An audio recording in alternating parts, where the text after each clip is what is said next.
สบายดีสบายดีทางผู้ชมสบายดีตอนแรงวันจันทร์เด้อเนาะตอนนี้ก็เป็นเวลา4 โมงแรงแดดเปรี้ยงๆแต่ว่ากับบ่ได้ร้อนแห้งเนาะเบิ่งท้องฟ้าฝนสิตกแล้วสองพ่อลูกมื้อนี้สิพาลูกสาวไปลงทะเบียนเรียนหนังสือเนาะกำลังสิไปกำลังสิพากันไปห้องห้องการเมืองเนาะนัดเพิ่น4 โมงครึ่งนี่แหละอีก10 นาทีสิไปลงทะเบียนให้ลูกสาวเพิ่นสิเข้าโรงเรียนเดือน9เนี่ยเนาะแต่ว่าเขาต้องไปลงทะเบียนก่อนบ่ฮู้ว่าสิได้ถือโรงเรียนใดเนาะตัวนี้แม่นโรงเรียนอนุบาลของรัฐแล้วแต่เพิ่นเลือกให้ถามว่าบอนใดว่างเพิ่นก็ซับให้เนาะเขตคุ้มบ้านเมืองรีเวอร์ซันนี่มันจะมี2 บ่อนเนาะบ่อนหนึ่งก็เป็นเขตใกล้บ้านบ่อนเฮาอยู่หั่นแล้วก็บ่อนที่2ก็ไกลออกมาอีกน้อยนึงย่างประมาณ5 นาทีหรือ10 นาทีเนี่ยเนาะแล้วแต่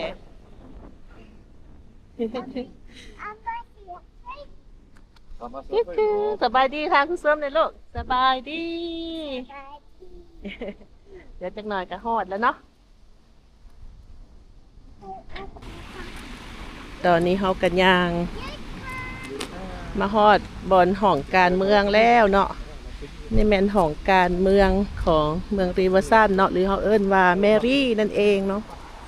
บอนที่ว่าทุกคนมาเฮ็ดเอกสาร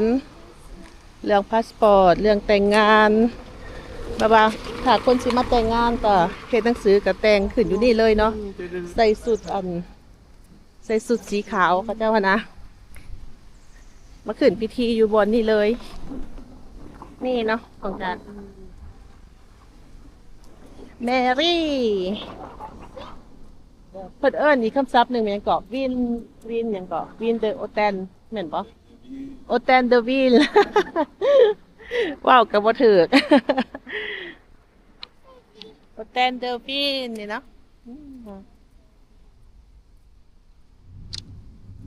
อ้าวก็เคยมาเธอหนึ่งแต่ว่าบ่แม่นบ่นี่เนาะ เป็นอีกแมรี่หนึ่งของเมืองต่างหาก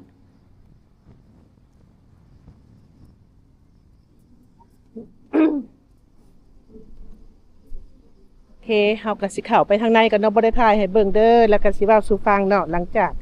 เรียนหนังสือแล้วตอนนี้ก็ออกมาแล้วเนาะท่านผู้ชมก็เรื่องเป็นจังได๋เอาให้พ่อเพิ่นเล่าให้ฟังมีหยังแหน่เอาฟอร์มไปส่งโรงเรียนเป็นเดินโรงเรียนไหนแล้วโรงเรียนไกลเพื่อนสรุปแล้วเฮาได้โรงเรียนใกล้เฮือนเนาะแล้วอุ๊ยมาสรุปว่าได้โรงเรียนใกล้เฮือนแล้วเพิ่นก็จะเป็นนัดให้ได้ให้เป็นนัดในครูบ่ส่งเอกสารนัดมื้อนี้เลยบ่หรือว่านัดบ่ได้เดือนหน้าพุ่นบ่หรือว่าสิเข้าโรงเรียนเรื่องที่18ท้ายเดือนพุ่นเป็นเรื่องทับพ้นมาที่18อ่าอาทิตย์หน้าเนาะเพิ่นเริ่มรับคนไปว่าไปเสนอตัวเลยแม่นบ่เราจะไปเองเด้อไปเอาเอกสารไปสิ ไปว่าเพิ่นให้เอาเด็กน้อยไปเสนอตัวเลยแม่นบ่ไปโลดอือไปกับฝ่ายเพิ่นให้ก็แล้วก็เพิ่นมีอันนั้นให้พร้อมเนาะกันอยากไปกินข้าวถ้าว่าเฮาเอาลูกไปโรงเรียนแต่เช้ามันเช้าหลายเพิ่นก็มีมีอาหารให้อาหารเช้าอาหารสวยอาหารแรงเนาะอาหารเช้าบ่ได้มีหยังก็จะเบิ่งเด็กน้อยคนเขาเรียนฝากแบบว่าไปสมมุติว่าเฮาไปก่อนเวลาหั่นนะเพิ่นมีบอนรับฝากเด็กน้อยเนาะเบิ่งก่อนชั่วโมงนึงบ่หรือว่า30 นาทีก็แล้วแต่เนาะอิงตามเฮาไปส่งหั่นนะเพราะว่ามันก็ ถึกโมงเดียวกับเฮาไปเวียกเด้เอาลูกไปฝากแล้วก็เป็นกระเมียนมีอาหารให้กินอยู่หันแต่ว่าเฮาก็ต้องได้จ่ายเนาะตามอิงตามมาแหละเฮาไปลงเงินลงทะเบียนไว้ว่าเฮาวันสิให้ลูกกินน้ำอยู่โรงเรียนเลยบ่หรือว่าเฮากินอยู่เฮือนถ้าว่าเด็กน้อยอยู่หมดมื้อก็ให้เพิ่นกินอาหารอยู่โรงเรียนเลยเฮาก็ต้องได้จ่ายตามตามเรทเพิ่นไว้ฮะเนาะก็ถือว่า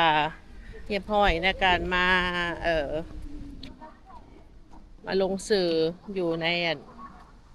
ของการเมืองเพิ่นที่เพิ่นจัดโรงเรียนให้เนาะ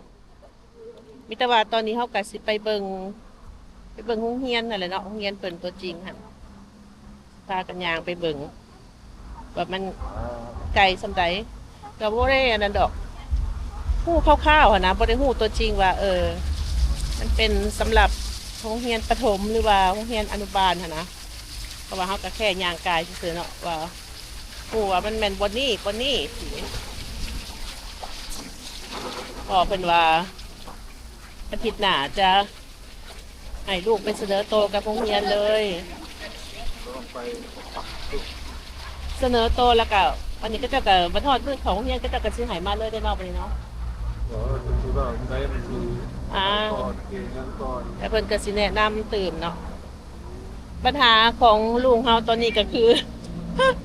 เพิ่นยังออกผ้าอ้อมบ่ทันได้เนาะเฮามีเวลาอีกเดือนนี้เดือน5เดือน6เดือน7เดือน8อีก3 เดือนสิฝึกทันบ่เด้พี่น้องถ้าไผฮู้ก็แนะนำมาเด้อเนาะเพราะว่าโซนนี้ก็คันสิปล่อยให้เพิ่นนั่นใส่แต่สลิปหรือว่าจังไดแบบมันยังอากาศมันยังเย็นอยู่หั่นนะก็เลยต้องได้ยังใส่ให้เพิ่นนุ่งส่งขายาวมีหยังให้อยู่หั่นนะปล่อยบ่ได้เนาะฟังเบิ่งเดือน6เดือน7เดือน8เนาะอากาศมันเริ่มร้อนแห้งแล้วก็ให้เพิ่นใส่ส่งขาสั่นอยู่ในเฮือนมีหยังหั่นนะเพื่อแบบบอกสอนเพิ่นวิธีเข้าห้องน้ำมันนะก็คือสิเป็นไว้อยู่บ่เนาะ หวังว่าเนาะฟังเข้าใจอยู่บ่เด้เนาะเพราะว่าถ้าจะไปโรงเรียนอนุบาลเพิ่นต้องให้สะอาดเรียบร้อยเนาะบ่ให้ใส่บ่ให้ใส่ผ้าอ้อมเนาะให้ฮู้จักบอกเวลาต้องการอยากเข้าห้องน้ำหยังหั่นนะให้ถามให้ซอยแบบว่าพาไปเดเพิ่นอยากเฮ็ดแบบนั้นเพิ่นอยากเฮ็ดแบบนี้จังซี่น่ะเดี๋ยวได้ก็ลองพยายามเบิ่งโอ้ยก็มีสำนี้เนาะสำหรับเอามาชีแมรี่ของการเมืองนะตอนนี้ก็พอดีมาฮอดโรงเรียนเพิ่น เป็นจังได๋ลูก เตรียมโตวสิได้ไปเข้าโรงเรียนแล้วบ่ลูก มีเกน ฮะ มีเกน ได้ไปหาหมู่ดิ เอามู เอ๊ะ มือเสยมือหนวกไปเมื่อ โอ้แอนโตแนงอยู่พุ่นเฮ็ดบ่แอนโตแนงอยู่พุ่น มาเขตโรงเรียนแล้วเพิ่นนัดวันที่18มาลงทะเบียนเนาะ เบื่อนัดเริ่ม เริ่มวันที่18บ่ได้นัดเนาะสร้างดังดีบูเป็นบ่ระวัง นัดก็ได้ถ้าใจมากก็ได้มันยางว่าจะเสาร์10 โมง อ๋อเจ้าพาลูกมาเด้อ เพราะว่าภาษาฝรั่งเขาบ่เก่งเนาะสิไปล้มยาวบ่ได้เด้เนาะ เดี๋ยวมาที่เสาร์ไม่ยากใช่ไหม เอ๊ะฮอดเจอผู้บ่าวน้อยแล้ว ถูกแปลภาษาที่ไปนำ อ๋อเราไปเวียกแซวหน่อยหนึ่งเนาะเขตโรงเรียน ไปโรงเรียนเราบินายกองซะป่ะ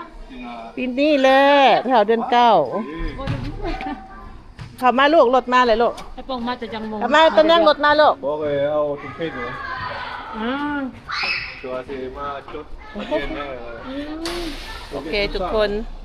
เมื่อนี้ก็พาลูกออกมาจดทะเบียนเข้าโรงเรียนเนาะแล้วก็อีกอาทิตย์หน้าก็มา มาบอนโรงเรียนเพิ่นเนาะมาเสนอโตว Aquela classe tua. ก็ถือว่าเป็นที่เฮียมห้อยสำหรับมื้อนี้เนาะขอบใจทุกคนที่เข้ามาเบิ่งมาชมเนาะฝากติดตามช่องของเฮาเด้อเนาะดูสาวลาวฝรั่งเศสใต้ไปก่อนเด้อบ๊ายบาย กูเล่นสองคนเหรอ โกโก้บ๊ายบายเด้อลูกบ๊ายบาย Cara,